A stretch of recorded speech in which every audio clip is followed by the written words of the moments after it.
Hi అండి. ఈరోజు మనము డిఎస్సి స్కూల్ అసిస్టెంట్ గణిత శాస్త్రం సంబంధించి తెలుగు మరియు సంస్కృత అకాడమీ వారిచే ప్రచురింపబడిన ఆంధ్రప్రదేశ్ వారండి బుక్లో మ్యాథ్స్ మెథడాలజీ అంటే గణిత శాస్త్ర బోధన అభ్యసన శాస్త్రం గురించి కొన్ని ప్రాక్టీస్ బిట్లు ఫస్ట్ చాప్టర్ నుంచి ఫస్ట్ అధ్యాయం నుంచి చేస్తాము. ఇది ఆల్రెడీ మనం బీఎడ్ గణిత శాస్త్ర బోధన అభ్యసన శాస్త్రం 1లో చెప్పుకున్నాము. ఒకసారి పైపైన చూసుకొని వెళదామండి. గన్ అనే సంస్కృత పదం నుండి గణితం వచ్చింది. ఆంగ్లంలో గణితాన్ని మ్యాథమెటిక్స్ అంటారు. మ్యాథమెటిక్స్ అనే పదం గ్రీకు భాషలోని మెథానియన్ నేర్చుకొనుట, టెక్ని అంటే కళ లేదా సూక్ష్మ పద్ధతి అనే పదాల నుండి ఏర్పడింది. గణితాన్ని సూక్ష్మ పద్ధతులు నేర్చుకునే కళ అని చెప్పవచ్చు. సకల శాస్త్రాలకి మూలం గణితం అని బేకన్ అన్నారు. సంఖ్యారాశి మాపనాల విజ్ఞానమే గణితం అని బెల్ అన్నారు. హేతువాదంలో మానవుని మెదస్సు స్థిరపడే మార్గమే గణితం అని లాక్ అన్నారు. ఆవశ్యక పర్యవసానాలు ఊహించే విజ్ఞానమే బెంజమిన్ పియర్స్. ఇక్కడ సంస్కృతంలో గణ్ అనగా లెక్కించుట, గణిత అనగా కౌంటింగ్. తర్వాత లాటిన్ వర్డ్ వచ్చేసి అర్సా మ్యాథమెటిక్గా గణన చేయడంలో ఒక కళ. ప్రాచీన గ్రీకు భాషలో మ్యాంథానో, నవీన గ్రీకు భాషలో మ్యాంథైనో. ఒకసారి ఇవన్నీ రివిజన్ చేసుకుంటున్నామండి ప్రాక్టీస్ బిట్లకు వెళ్ళబోయే ముందు. గణిత శాస్త్ర స్వభావము ఖచ్చితత్వం కలిగినది, క్రమశిక్షణ కలిగినది, సమస్యల శాస్త్రం, నమూనాల అధ్యయన శాస్త్రం, సంఖ్యలు ఆకారాలు సంబంధాల అధ్యయనం, తార్కికమైనది, నిర్దిష్ట క్రమాన్ని పాటిస్తుంది, అమూర్త భావనల శాస్త్రం, సరిచూసే స్వభావం కలిగినది. నెక్స్ట్ చూడండి, అధ్యయనానికి ఆధారమైన పరికరము. ఒక వ్యక్తి దాని చరిత్ర నుండి విడదీస్తే ఏ సబ్జెక్టు కూడా గణిత అంత నష్టపోదు అని గ్లేషియర్ జేడబ్ల్యూఎల్ చెప్పారు. గణిత విషయంలో గణిత చరిత్ర అంతర్గత భాగం. గణిత చరిత్రలో 3 అంశాలు ఉన్నాయి: జీవిత చరిత్రలు, ఉపాఖ్యానాలు, విషయాభివృద్ధికి చారిత్రక ప్రేరణలు, చరిత్ర నుండి అసలు సామాగ్రి. గణిత శాస్త్ర చరిత్ర తెలుసుకోవడం వల్ల విద్యార్థులకు కలిగే ముఖ్య ప్రయోజనాలు: భావనలు, పదాలు, సిద్ధాంతాలు తెలుసుకొని వాటి అభివృద్ధి ఎలా జరిగిందో తెలుసుకుంటారు. విద్యార్థుల్లో ప్రేరణ కలుగుతుంది.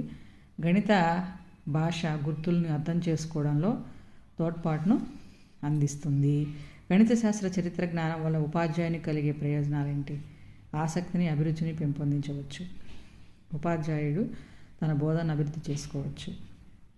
పాఠ్యాంశ అవగాహనకు తోడ్పాటునిస్తుంది. ఈ విధంగా ఉపాధ్యాయునికి ఉపయోగపడతాయి. భారతీయ గణిత శాస్త్రవేత్తలు ఆర్యభట్ట క్రీస్తు శకం 476లో పాటలీపుత్రంలో జన్మించారు. ఆర్యభట్ట రచించిన గ్రంథం ఆర్యభట్టీయం.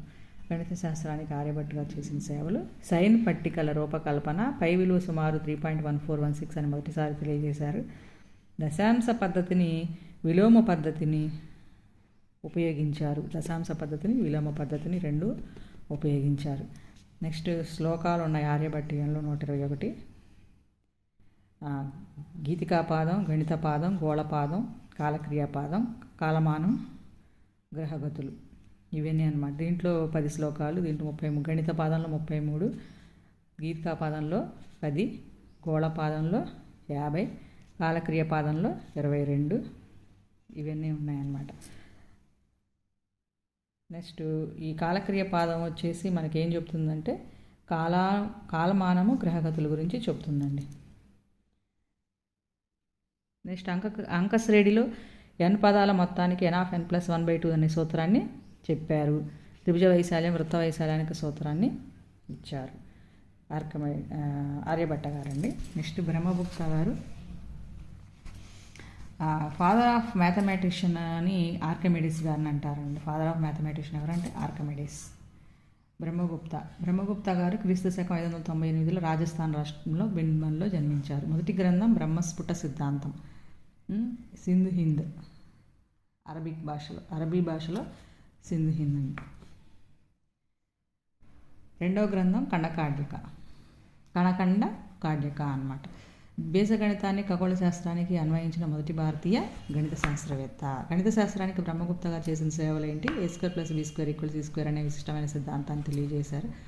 టాల్మీ సిద్ధాంతానికి ఉపపత్తిని ఇచ్చారు. వరాహమిహిరుడు క్రీస్తు శకం 505-587లో వారి కాలం అండి. వరాహమిహిరుడు రచించిన గ్రంథాలు పంచసిద్ధాంతిక, బ్రహ్మ జాతకం, బృహత్సంహిత, బృహజ్జాతకం, బృహత్సంహిత, ఖగోళం, జ్యోతిశాస్త్రం. గణితాన్ని చేసిన ముఖ్యమైన సేవలు 0, రుణ సంఖ్యల బీజగణిత లక్షణాలను తెలియజేశారు. పాస్కల్ త్రిభుజాన్ని వివరించారు. నెక్స్ట్ భాస్కరాచార్యులు వారు క్రీస్తు శకం 1114లో జన్మించారు. 1150లో సిద్ధాంత శిరోమణి అనే గ్రంథాన్ని తన 36వ ఏటనే రచించారు. 69వ సంవత్సరంలో కరణ కుతూహలం అనే గ్రంథాన్ని రచించారు. సిద్ధాంత శిరోమణి చాలా పేరు ప్రఖ్యాతులు చెందిందండి. దాంట్లో లీలావతి గణితం, బీజగణితం, గణితాధ్యాయం, గోళాధ్యాయం అనే 4 భాగాలు ఉన్నాయి. గణితాన్ని చేసిన సేవలు π = 3.1255గా తెలియజేశారు. ఆర్యభట్ట గారేమో 3.1416 అని చెప్పారు.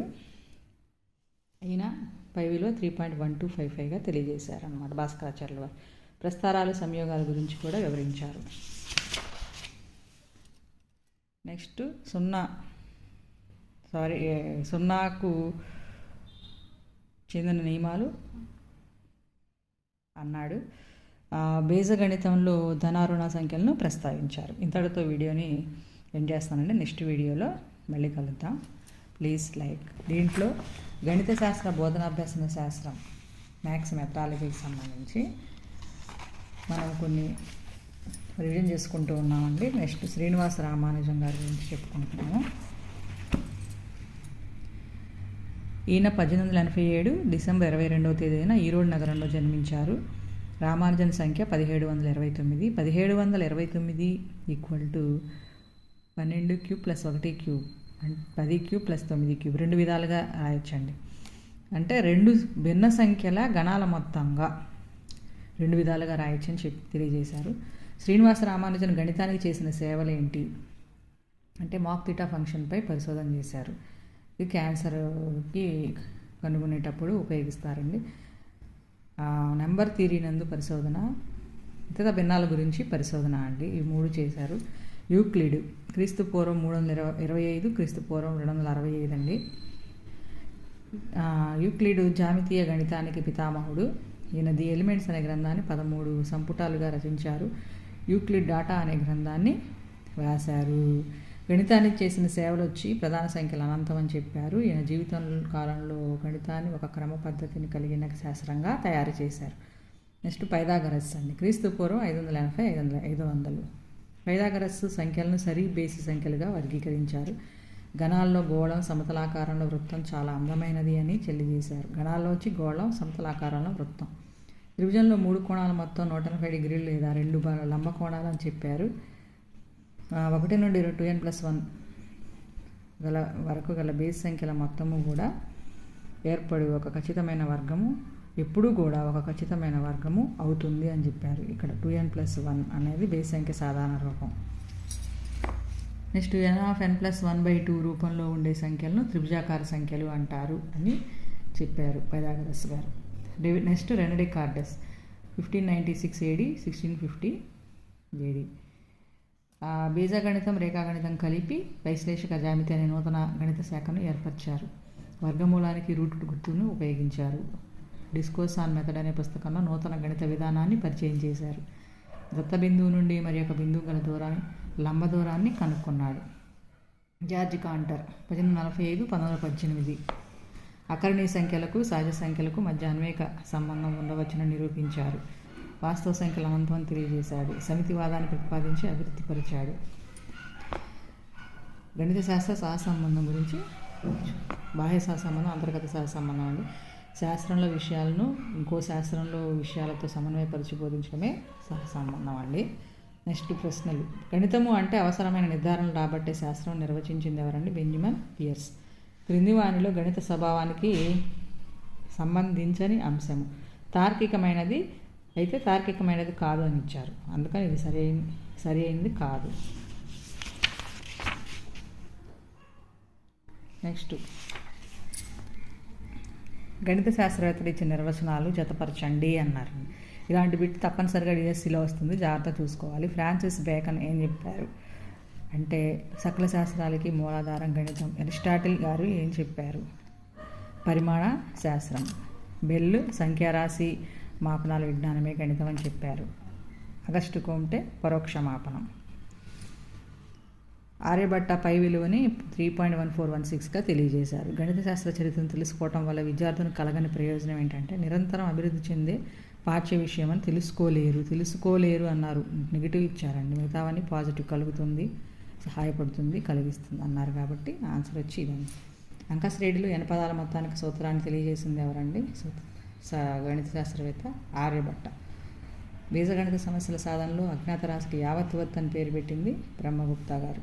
ధనరుణ సంఖ్యలు కలిపి 0ను కలిపితే తీసివేస్తే ఎలాంటి మార్పు ఉండదని చెప్పింది బ్రహ్మగుప్తా గారే. టాల్మీ సిద్ధాంతానికి బ్రహ్మగుప్తా గారే ఉత్పత్తినిచ్చింది. నెక్స్ట్ పూర్ణ సంఖ్యలు, అంకగణితము, భిన్నాలు, శ్రేణులు, సామాన్య వడ్డీ, సమతల జ్యామితికి సంబంధించి విషయాలు పొందుపరచబడిన గ్రంథం ఏంటంటే బ్రహ్మస్ఫుట సిద్ధాంతం. హెరాన్ త్రిభుజ వైశాల సూత్రం ఆధారంగా చతుర్భుజ వైశాల్యానికి బ్రహ్మగుప్తుడి సూత్రాన్ని రూపొందించారు. sin2x + cos2x = 1 అని తెలియజేసిన గణిత శాస్త్రవేత్త వరాహమిహిరుడు. సూర్య సిద్ధాంతం అనే గ్రంథం రాసింది భాస్కరాచార్యుడు.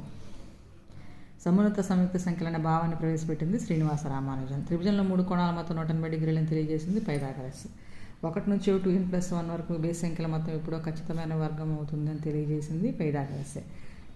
నిరూపక రేఖాగణితం లేక వైశ్లేషిక రేఖాగణితం లేక కార్టీజియన్ రేఖాగణితం అని పిలువబడే ఈ గణిత విభాగానికి మూల పురుషుడు ఎవరండి? డెకార్టే. డిస్కోర్స్ ఆన్ మెథడ్ అనే పుస్తకం రచించింది ఎవరు అంటే డెకార్టే. దాంట్లో నూతన గణిత విధానాన్ని ప్రవేశపెట్టారనమాట. ఒక శాస్త్రంలో విషయాన్ని ఇంకో శాస్త్రంలో విషయాలతో సమన్వయపరిచి బోధించడమే సహసంబంధం అని చెప్పింది ఎవరండి? బ్రాడ్ఫర్డ్. హేతువాదంలో మానవుని మెదస్సు స్థిరపడే మార్గమే గణితము అని చెప్పిన శాస్త్రవేత్త లాక్. శ్రీనివాస రామానుజన్ గణిత శాస్త్రానికి అందించిన అమోఘమైన సేవలకు జ్ఞాపకార్థంగా భారత ప్రభుత్వంచే గణిత సంవత్సరంగా ప్రకటించిన సంవత్సరం ఇంపార్టెంట్ అండి ఇది 2012. అవ్యక్త రాశులకు అక్షరములు వాడవచ్చు అని చెప్పి మొట్టమొదటిగా తెలియజేసిన గణిత శాస్త్రవేత్త ఎవరండి? ఆర్యభట్ట. ఫాదర్ ఆఫ్ జామెట్రీ గౌరవం పొందిన శాస్త్రవేత్త యూక్లిడ్. ఈ క్రింది వాళ్ళ రామానుజన్ సంఖ్య ఏంటంటే 1729. గణిత సకల శాస్త్రాలకి మూలం ద్వారం లాంటిది గణితం అని చెప్పిన వారు బేకన్. ఈ క్రింది వారిలో ఎవరిని జాతీయ భారతీయ సాంఖ్యక శాస్త్ర పితామహుడు అంటారు? మొహోలనోబిస్. ది మెజర్మెంట్ ఆఫ్ సర్కిల్ అని గ్రంథం రచించిన గ్రంథ శాస్త్రజ్ఞుడు ఎవరండి? ఆర్కిమిడిస్. ఈయనే ఫాదర్ ఆఫ్ జామెట్రీ అని కూడా అంటారు. కొట్టకం అనే పద్ధతిని ఉపయోగించింది ఆర్యభట్ట. మొదటి 6 ప్రధాన సంఖ్యలు ఉపయోగించి 2 × 3 × 7 + 13 = 5 × 11 అనే సమీకరణాన్ని రూపొందించిన భారతీయ గణిత శాస్త్రవేత్త శ్రీనివాస రామానుజన్ అండి. సిద్ధాంత శిరోమణి అనే ప్రసిద్ధ గణిత గ్రంథాన్ని రచించిన శాస్త్రవేత్త భాస్కరాచార్యులు వారు. ఎలిమెంట్స్ అనే గ్రంథ రచయిత యూక్లిడ్. ఒకే చుట్టూ కొలత ఉన్న అన్ని రకాల సమృద్ధ పటాలలో వృత్తం చాలా ఎక్కువ వైశాల్యాన్ని కలిగి ఉంటుందని చెప్పింది పైథాగరస్. ఎవరి రచనల వల్ల పైథాగరస్ శిష్యులు కృషి గణిత ప్రపంచానికి తెలిసింది? ఫిలోడస్ వల్ల. గణితం అంటే ఆవశ్యక పర్యవసానాలు ఊహించి విజ్ఞానమే అని చెప్పింది బెంజమిన్ పియర్స్. మొట్టమొదటిసారిగా పైథాగరస్ థీరం దాని నిరూపణ ఇవ్వబడిన గ్రంథం ఎలిమెంట్స్లో 13 భాగాలు ఉంటాయండి. యూక్లిడ్ రచించారు. లీలావతి గణితాన్ని రచించింది భాస్కరాచార్యులు వారు. పంచసిద్ధాంతిక అనే ఖగోళ గ్రంథానికి రచించింది వరాహమిహిరుడు. వరాహమిహిరుడు గారు ఏ గ్రంథంలో ఎలాంటి స్థలాల్లో నీరు ఎంతెంత లోతులో దొరుకుతుందో నిరూపించారు. ఏ గ్రంథం అంటే దకార్గాధ్యాయము. భారతదేశం ప్రయోగించిన తొలి ఉపగ్రహం ఆర్యభట్ట అని పేరు పెట్టారు కదా. ఇది ప్రయోగించిన తేదీ ఏప్రిల్ 19, 1975. నెక్స్ట్ ఇది ₹2 నోటు మీద ఆర్యభట్ట ఉపగ్రహం కూడా వేశారండి. శ్రీనివాస రామానుజన్ గౌరవార్థం మొదటిసారిగా ఏ సంవత్సరంలో తపాలా బిల్ అండి? 1962. ఒక సబ్జెక్టును దాని చరిత్ర నుండి విడదీస్తే ఏ సబ్జెక్టు కూడా గణితవంతం నష్టపోదు అన్నది గ్లేషియర్ JWL. గణిత విషయంలో గణిత చరిత్ర అంతర్భాగం అని చెప్పింది సూయి అండి. గణిత శాస్త్ర చరిత్ర గణితానికి మానవ మూలాలను అందిస్తుంది. ప్రజలు వారి అవసరాలతో గణితాన్ని సంధానపరుస్తుందని చెప్పింది ఎవరండి? స్లెడ్జ్ అనే శాస్త్రవేత్త. 2012 గణిత సంవత్సరంగా భారత ప్రభుత్వం ప్రకటించిందని చెప్పి బాగా గుర్తుపెట్టుకోండి. శ్రీనివాస రామానుజన్ గారు బర్త్డే సందర్భంగా. థ్యాంక్ యూ అండి.